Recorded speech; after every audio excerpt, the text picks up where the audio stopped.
So the Climate Change Authority advises on social, employment and economic benefits of the targets. Yep. I note today that the Youngala hydro scheme has basically been canned because it was going to cost $36.8 billion. Yep. And I've had prior meetings with the CSIRO where they've admitted that basically there isn't enough pumped hydro storage sites in Australia Yep. to provide enough long-term storage. So do you think that the CSIRO has adequately taken into account in their Gen Cost report the cost of pumped hydro in order to actually have enough reliability in the system if you're to go to 82% renewables by 2030?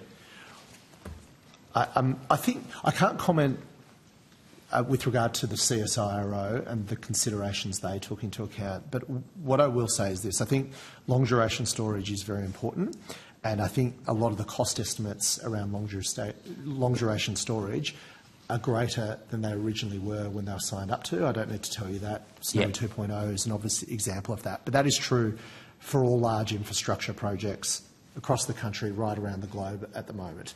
The other thing that I'd say is that storage per se is dramatically coming down the cost curve at the moment. So battery technology is falling so rapidly that it's eating other technologies' lunch, or it will certainly do so in the foreseeable future. Okay, is that in regards to cost or length of storage?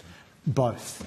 Both. The technology is evolving so quickly and the economics are dropping so dramatically that it's undermining the business case for other forms of technology. And look, let me just use nuclear again. I'm not doing this for a political purpose, but to say, nuclear is a certain technology that provides a certain type of electricity, but because batteries are dropping so dramatically down the cost curve, it's really undermining the business case. Not that there was one for Australia at the moment, but you'd be a very brave person to bet on sort of that outdated technology when the technology around storage is changing so rapidly. Okay, so just be more specific. And that's not a political point. Are you talking about length of time that it can provide backup for? Because my understanding is most batteries can't provide much more than 2 to 4 hours of backup.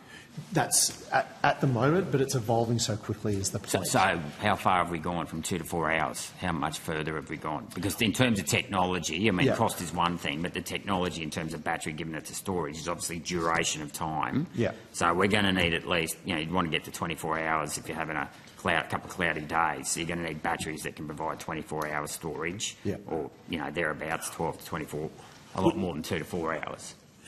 Senator, I think we need to be thinking about energy a bit differently. To your point, we don't need 24-hour battery storage necessarily. We need a lot of little storage around the place, complemented by other things. I mean, peaking gas is something that CSIRO talks about.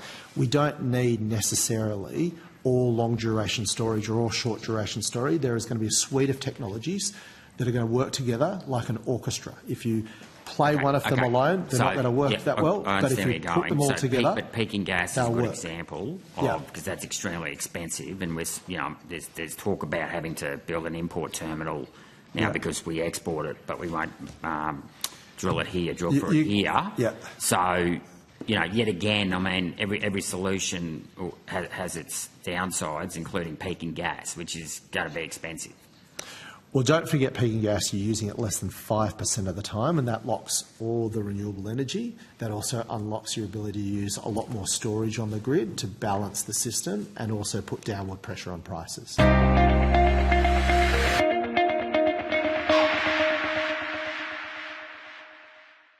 Authorised G. Rennick People First Chermside.